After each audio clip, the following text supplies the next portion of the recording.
What is going on, my people? Louie C. the Mayor checking in. We are live from our new studio. Thank you, FloridaKeysInjury.com, 302 Southern Street. Thank you, Mr. Mark Lyons, for your contributions to first responders in the community. Today we got my main man, one of my favorite bosses of all bosses, Big Joe Walsh. Big Joe, how you doing today, sir? I'm doing right well, Louie. Thanks. Good to be here. Thank you for being on the podcast. And I know you're a busy guy. There's a lot of stuff going on. It looks like me and you have been in these trenches before, but not in this category. We've been up to category 5, but this is a category 6 that we're in. Yeah, this one is off the charts, Louie, and not just for us here in Key West and Monroe County, but nationwide and worldwide. This one is off the charts. There's no doubt about it.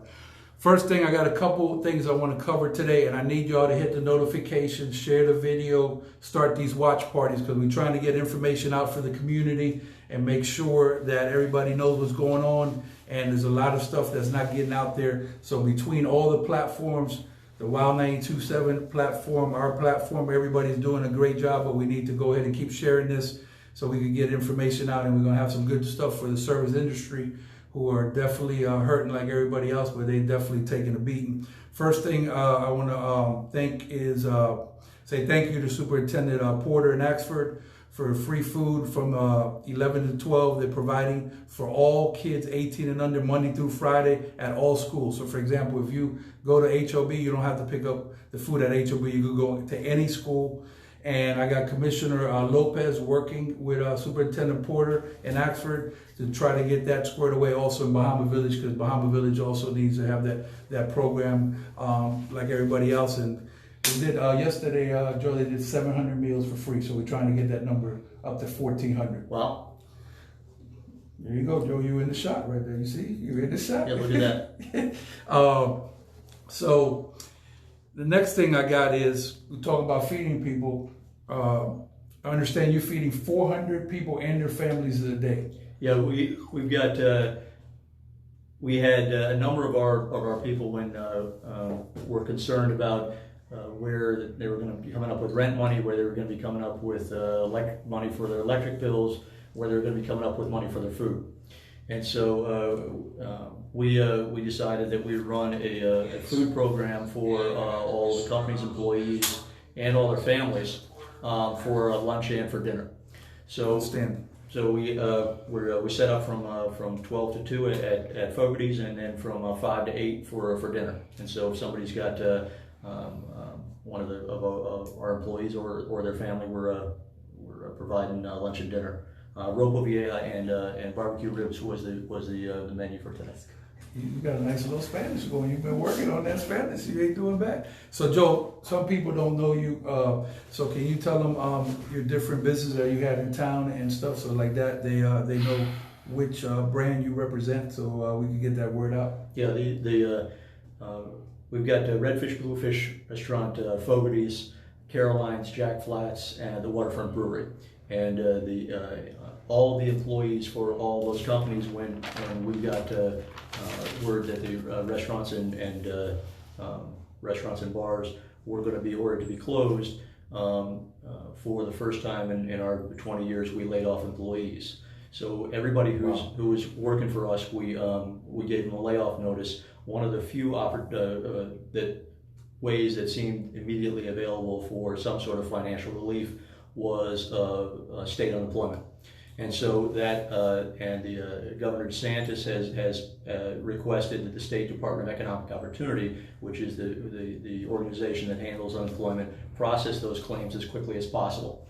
So we were hoping to get, even if people are still working for us, and we still got about 125 people that are working for us, that those people would be able to get processed and get in line for those unemployment checks. And I would encourage any other service industry employees in the city or the county, for that matter, to apply for that program. The unemployment, sometimes either people are uncomfortable using it, or employers are uncomfortable if their staff applies for it. This again it's off the charts. Right. It's a whole new category. So I'd encourage everybody to apply for that. There may be some additional relief from the federal government. Some employers may or may not be able to have some relief programs or finding some additional work. but the state unemployment is a cash benefit that may be available to almost everybody. Outstanding. And how many people you said you employ? 350 in the restaurants. 350 in the restaurant. Okay. So the idea here, obviously, is the COVID-19, coming in worldwide. Okay, like I said, this is a Category 6. It's like, to me, it's like a movie. And I said, when this movie gonna be over? The movie keep going. So right now we're still in the movie. So the idea is obviously to get rid of the COVID-19 worldwide, and that's not going to take, that's not going to be tomorrow, the next day. This is going to take some time. So I'm hoping that we work on this as a nation and get through this as a nation, because we don't want anybody to basically have any more people die, but more cases. It's going to be some more positive results. So right now we have 12 cases in Monroe County. This is the last time I checked.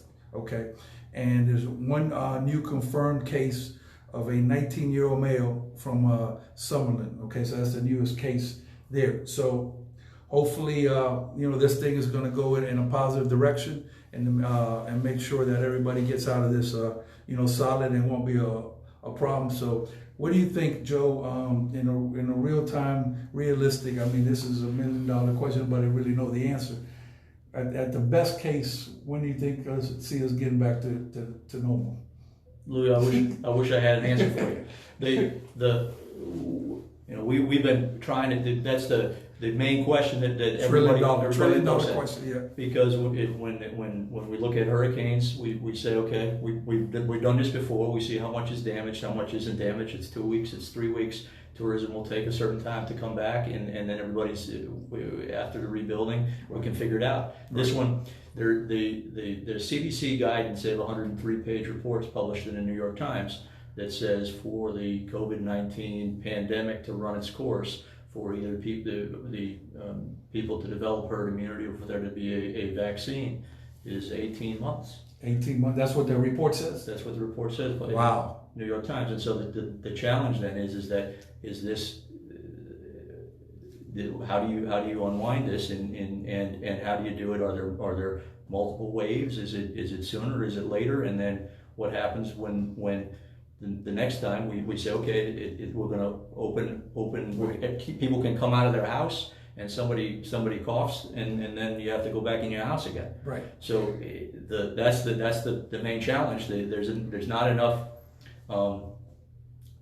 money in the whole world to keep everybody inside for 18 months. So I wish I had an answer. Right. Well, we're in our company, we're prepared. Payday for us is tomorrow. Everybody's getting full paychecks. Our next payday is 2 weeks from then. Everybody then is getting full paychecks. And our insurance health insurance for our people that have it will be paid through May 15th.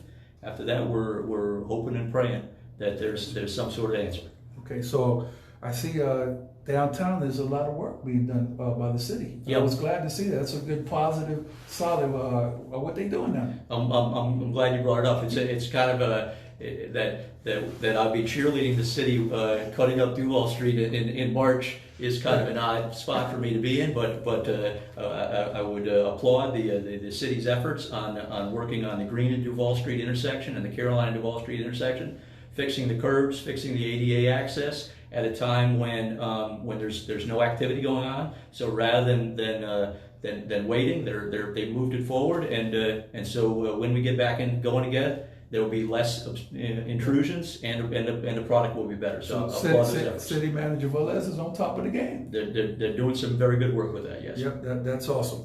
So moving things along, okay. I think the industry people need to have their voices heard. So I want to put together a group called Send Key West, and basically have a opportunity for the service industry to get together and basically talk about issues and have their word be heard, because this is, without these people, we can't afloat our business. You can't do business because these are critical people to the workforce.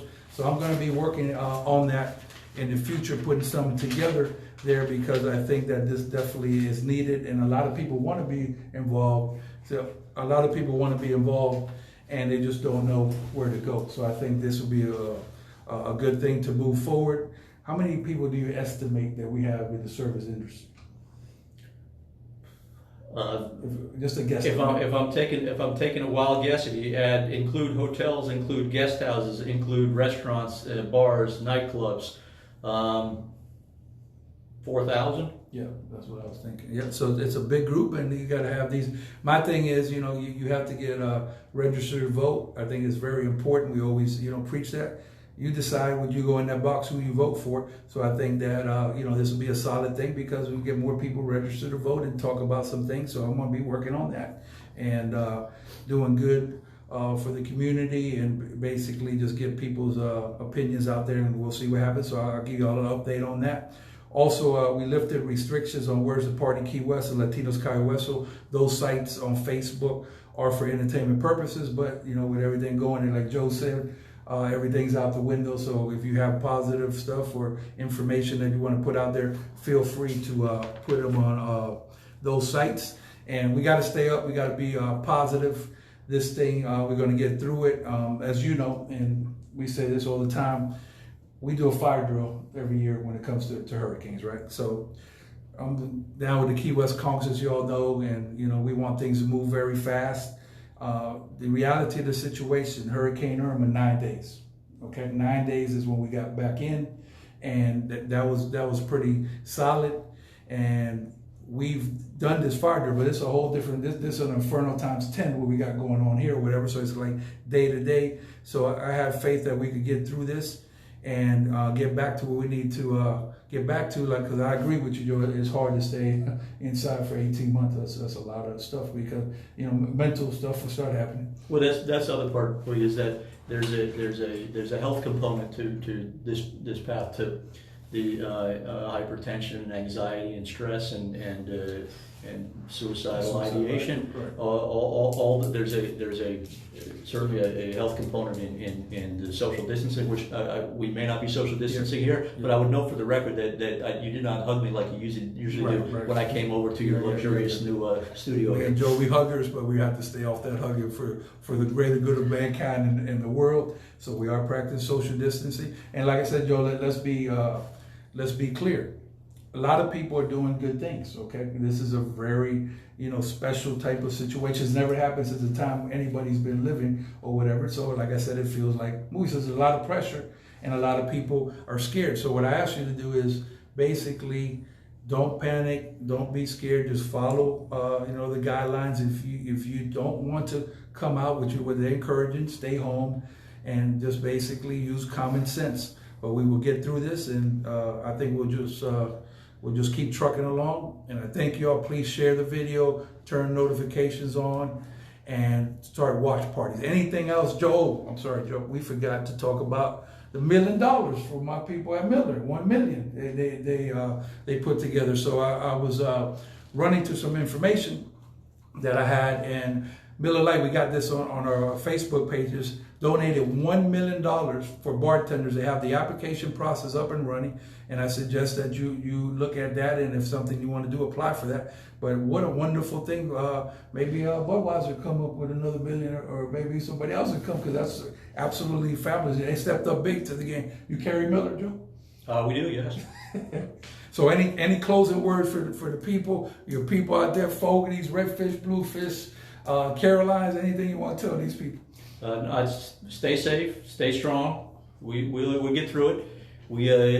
Everybody was in the same boat. Some of us in the lifeboats, some of us on the door, some of us in the water, but all in the same boat. Yep. So we'll get through it soon enough. Yep.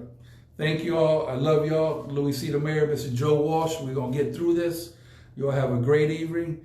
Practice that social distancing, and basically don't panic. I trust you. It's going to be okay. Have a good evening. God bless. And we're going live right now, WOW 92.7. We're about to kick off here with the show, so tune in on the radio. iHeart, you can tune in. What you got, Big Older? Okay, and check our YouTube channel on the Louie C. Rock. Joe, thank you for coming, sir. You're a gentleman and a scholar. Put some respect on this man's name. Holla!